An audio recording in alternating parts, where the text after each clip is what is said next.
नमस्कार दोस्तों, स्वागत है आपका सीपी स्मार्ट क्लासेस में। दोस्तों, आज के इस दैनिक रोजगार समाचार में कई अहम खबरें आप सभी के लिए हैं जो आपके लिए उपयोगी हैं।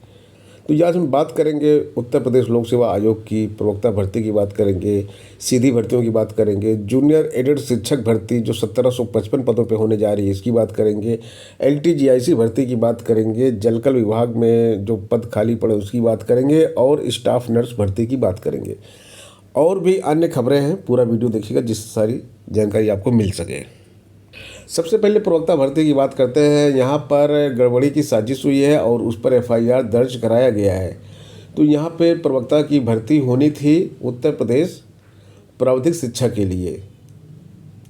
8 विषयों की परीक्षा होनी थी। लोक सेवा आयोग ने बुधवार को स्थगित करने का ऐलान किया था। ये परीक्षा जो है इसी संडे को यानी कि 20 तारीख को होनी थी। 20/10/24 को ये परीक्षा होनी थी। बुधवार को उत्तर प्रदेश लोक सेवा आयोग ने इसको स्थगित कर दिया था, लेकिन इसमें जो है साजिश का अंदेशा लगा है और एक कर्मचारी सहित 2 लोगों के खिलाफ सिविल लाइंस थाने में मुकदमा दर्ज कराया गया है।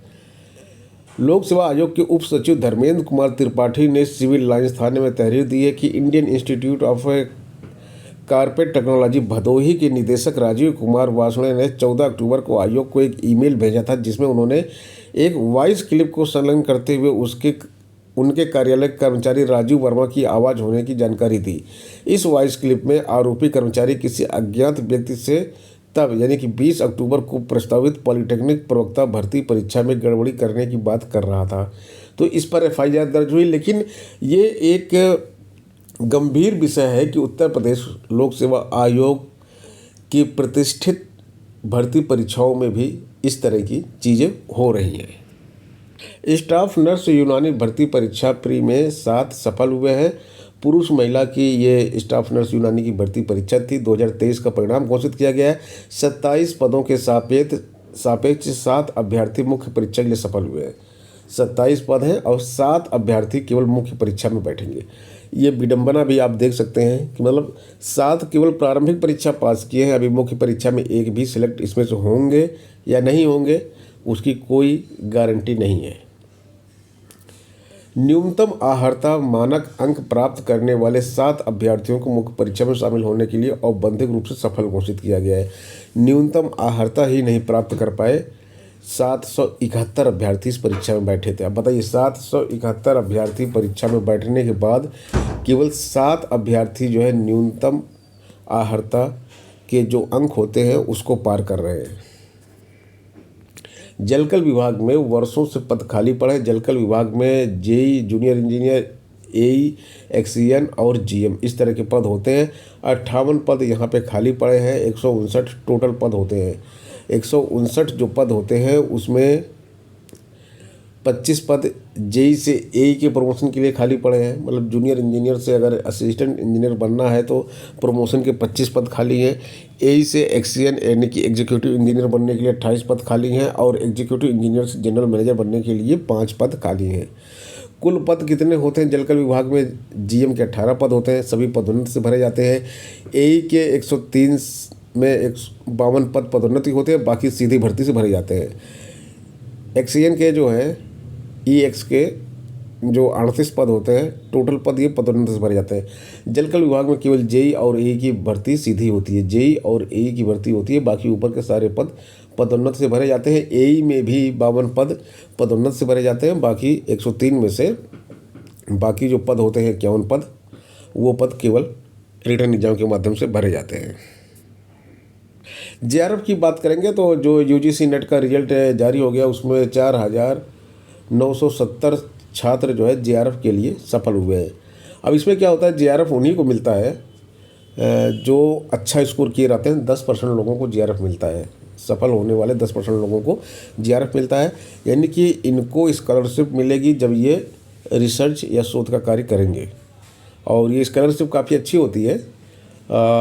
एग्जैक्टली तो मुझे ध्यान नहीं आ रहा अभी, लेकिन 40,000 के आसपास, शायद 40,000 सेंट्रल यूनिवर्सिटी का और स्टेट यूनिवर्सिटी का दोनों का अलग अलग है। तो 40,000 के लमसम ऐसी कुछ होती है इनकी। आप एग्जैक्ट जो है इसकी जानकारी आपको किसी अन्य वीडियो में मैं दे दूंगा। अब यहाँ पे 1,12,070 अभ्यर्थी पीएचडी करने के लिए योग्य पाए गए। सबको स्कॉलरशिप नहीं मिलेगी, जीआरएफ नहीं मिलेगा। स्कॉलरशिप तो कुछ ना कुछ तो मिलेगी, सेंट्रल यूनिवर्सिटी और स्टेट यूनिवर्सिटी का 5,000 8,000 जो भी है वो सब मिलेगा, लेकिन जीआरएफ नहीं मिलेगा। जीआरएफ अच्छा खासा अमाउंट होता है।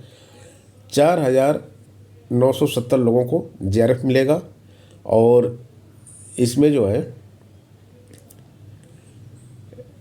1,12,070 उम्मीदवार पीएचडी के लिए पीएचडी कर सकते हैं ये। और जो नेट क्वालिफाइड है, नेट क्वालिफाइड के लिए सहायक प्रोफेसर, असिस्टेंट प्रोफेसर के लिए अप्लाई कर सकते हैं। असिस्टेंट प्रोफेसर अप्लाई करने के लिए नेट क्वालिफाइड होना चाहिए। अगर आप नेट पास हैं, क्वालिफाइड हैं, तभी आप जो है असिस्टेंट प्रोफेसर में अप्लाई कर सकते हैं। 53,694 लोगों ने नेट क्वालिफाई कर लिया जो असिस्टेंट प्रोफेसर में बैठेंगे। आपको रिजल्ट दिखाते हैं एक स्टूडेंट का। ये देखिए यूजीसी नेट जेआरएफ है, ये स्कोर कार्ड है। एक स्टूडेंट है मीना कुमारी, ये हमारे इंस्टीट्यूट की स्टूडेंट है और इन्होंने संगीत विषय से नेट जेआरएफ क्वालिफाई किया। तो अभी किस तरह से रिजल्ट में लेके आता है वो आपको दिखाते हैं। अब देखिए इनका जो है यहाँ पे सब्जेक्ट लिखा हुआ है म्यूजिक। इन्होंने मास्टर डिग्री कर रखी है, उसकी बेस पे इन्होंने अप्लाई किया। फिर इन्होंने जो है किस पोस्ट के लिए अप्लाई किया था, असिस्टेंट प्रोफेसर के लिए किया था, जेआरएफ के लिए किया था और पीएचडी के लिए किया था। इन तीनों के लिए किया था इन्होंने अप्लाई। इनका जो स्कोर कार्ड आया है, मैक्सिमम मार्क्स कितना है 300 और इनको मिला नंबर कितना 170 नंबर मिला है। परसेंटाइल इनका कितना आया 87.95। अब इनका जो 87.95 जो परसेंटाइल आया है, तो ये क्वालिफाई किसके लिए की गई हैं, यहाँ पे देख सकते हैं आप। यहाँ पे लिखा है रिजल्ट लिखा रहता है ऐसे, qualified for assistant professor and admission to PhD.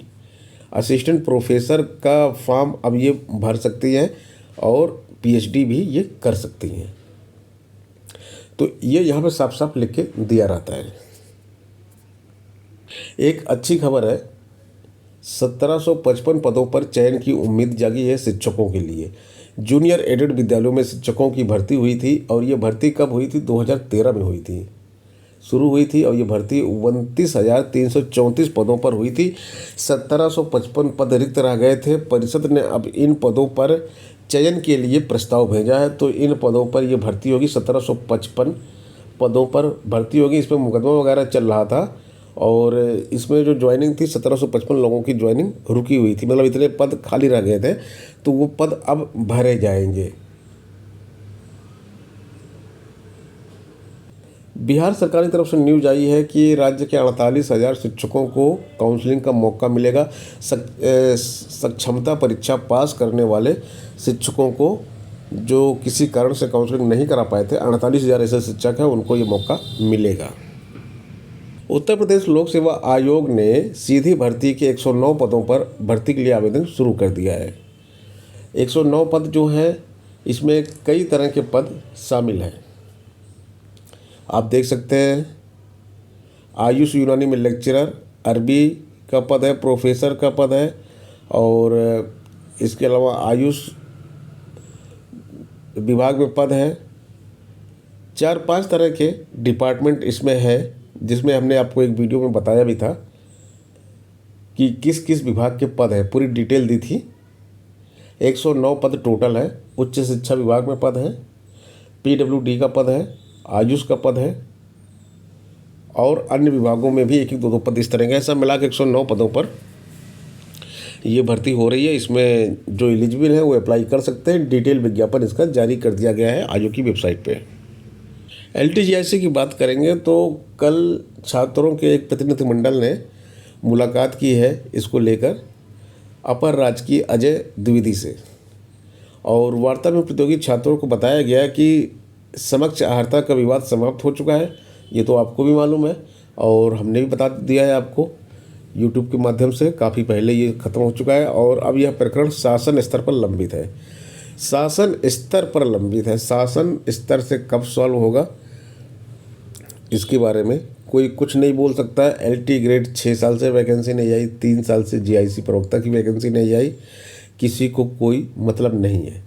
शासन में कैबिनेट की मीटिंग के बाद प्रस्ताव पास होगा। इसके बाद शिक्षा निदेशालय की ओर से नया अध्यादेश लोक सेवा आयोग को भेजा जाएगा। प्रतियोगियों ने कहा कि सभी मांगों को गंभीरता से लेते हुए जल्द एलटी जीआईसी में प्रवक्ता का नया विज्ञापन जारी किया जाए। साथ ही कहा कि जीआईसी एलटी का नया विज्ञापन लगभग 6 वर्षों से और 3 वर्षों से जीआईसी प्रवक्ता का विज्ञापन नहीं आया। हजारों छात्र ओवर एज हो चुके हैं। शीतला प्रसाद ओझा प्रतियोगी छात्र प्रतिनिधि मंडल के सदस्य हैं। इन्होंने जो है कल ये मांग रखी थी, कल ये मुलाकात किए थे और ओवर एज हो चुके अभ्यर्थियों के लिए भी इन्होंने बात की थी। तो उस पर तो जो अधिकारी हैं अजय जी, वो तो बिल्कुल मुकर गए कि भाई ये हमारे हाथ में नहीं है। अजय द्विवेदी साहब बोल दिए, लेकिन उन्होंने ये बोला कि वैकेंसी आएगी और वैकेंसी करीब 8,000 पदों पर आएगी। जो पुराना अधियाचन है उस पर ये विज्ञापन नहीं आएगा, अधियाचन नया आएगा, पदों की संख्या बढ़ेगी। एलटी जीआईसी, एलटी ग्रेड और जीआईसी प्रवक्ता दोनों की भर्ती आएगी। तो दोस्तों इस वीडियो में इतना ही, मिलते हैं नेक्स्ट वीडियो में। धन्यवाद।